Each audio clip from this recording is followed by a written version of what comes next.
Hello everyone and welcome back to a new video. Today we have the F1 2020 Championships for you here. This is a new series. We will do the Legendary Tracks Classic because that just seems awesome in my mind.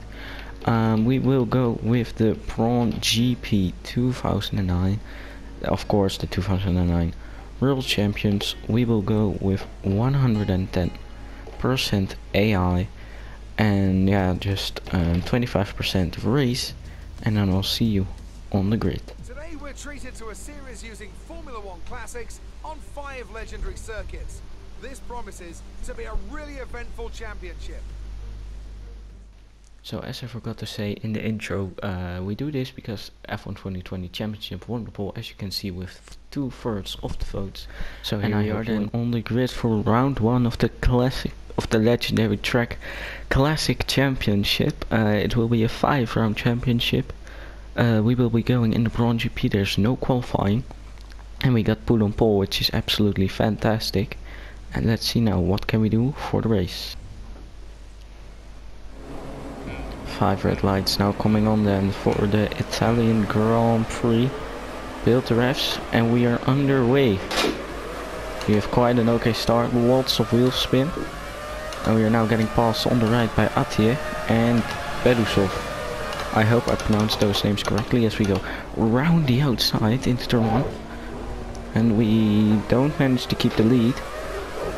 Oh, and then we have a big snap of oversteer there. And that makes us lose another position to Neves. This is not the start we had hoped for. But let's see, can we make the position back into turn 2?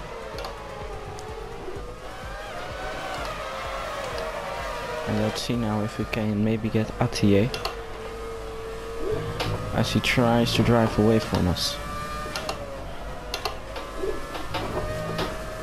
Neves still behind us with a 2/10 gap. He's closing in on us. Of course the 2004 Ferraris will also come in near the end of the race, or maybe even on lap 2, since they're way faster on the straights, and we have quite an oversteery setup, which normally would be good, but on this track it's maybe not what you want. Schiffer gets boxed in by the two of us, so he keeps behind us for a little while longer as we try to maybe get Attier back, as he hasn't pulled out that far, but then again they might be a lot faster. And now Schiffer going down the inside of Attier. Can we maybe profit from this battle as they're going really slowly through the second chicane? Don't know the name, maybe it's the Della Roggia, I really don't know. So we get through the Lesmos and Neves is down or inside, we break on the grass and we get a massive amount of oversteer, and that isn't helping us for our battle for the championship and of course the win today, as we now have a McLaren downer inside. As what Jeff says, we exactly do that, we regain the position, but Attier has of course gained the lead on us, and that's not good as the Red Bull will probably be faster around the street circuits. So we definitely need to get the advantage on a speed circuit like Monza, where the Ferrari and the Williams will get a lot of points over us. So about this championship, this is of course a really interesting one, because we have high downforce cars which will excel on the street circuits, and we also have high speed cars which will go really good at circuits like this in Monza, where they will of course have the massive advantage in their top speed and we won't be able to pass them. But on tracks like Monaco, we will be able to take the lead, as he's trying to defend from us. Or maybe not, but at least he's not pulling away from us anymore.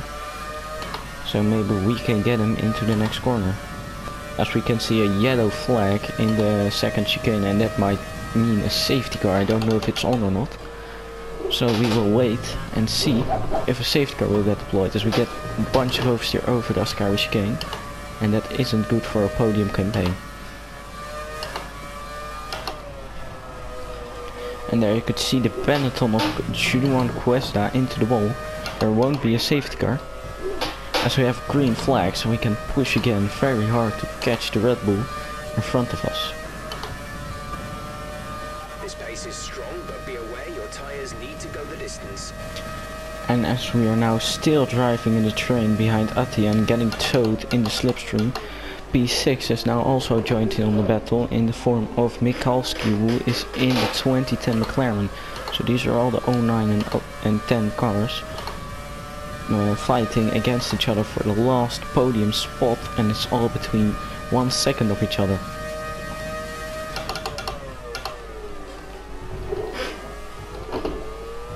As we do now close in on Attia through the chicane, and now maybe through the Lesmo chicane, we gain a little bit more time.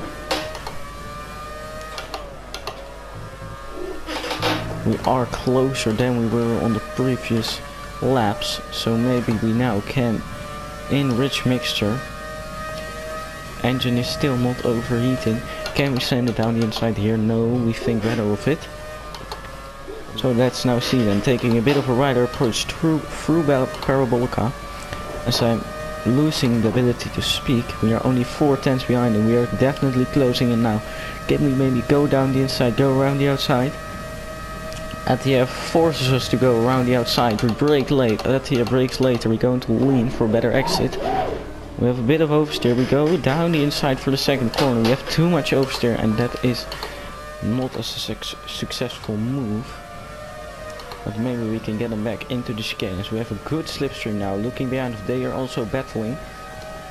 And now around the outside, which will go to the inside. We have made the move stick, and that is us now into the podium positions. He's still behind us. Will he get back at us? So we go defensive into the scary chicane. He tries to go around the outside, but he just doesn't have the speed. And so we stay in P3. So as we now head onto the back straight, onto the Ascari corner, we have a big gap behind us and a big gap in front of us. So it looks like we are safe for the podium now, with 1.6 seconds behind us and 10 seconds ahead of us. And as we are maybe done fighting, the battle behind for P4 is still going on between Attia and Mikalski. He still tries to defend, stays ahead of the McLaren, and you can see us there in the foreground moving away from the both. So if we now look ahead of us, we can actually see a lapped car, and this won't make a big difference on this track, but maybe that's on tracks like Monaco. These lapped cars will have a big difference, so that's also a really interesting factor for the championship, as Jeff has some irrelevant info, and we do get stuck behind Izumi, who holds us up quite a bit, so we squeeze him a little bit. And maybe our battle with the lapped cars was done, but you can see here Attia and Mikalski not really finding a way past, and Attia actually gets hold behind Izumi as he stays behind him, pulls out of the slipstream, and Mikalski makes use of the lapped car to pass Attia into turn 1. Ahead of us here. Gap is only 1 second going into the last lap, and here we have Jones.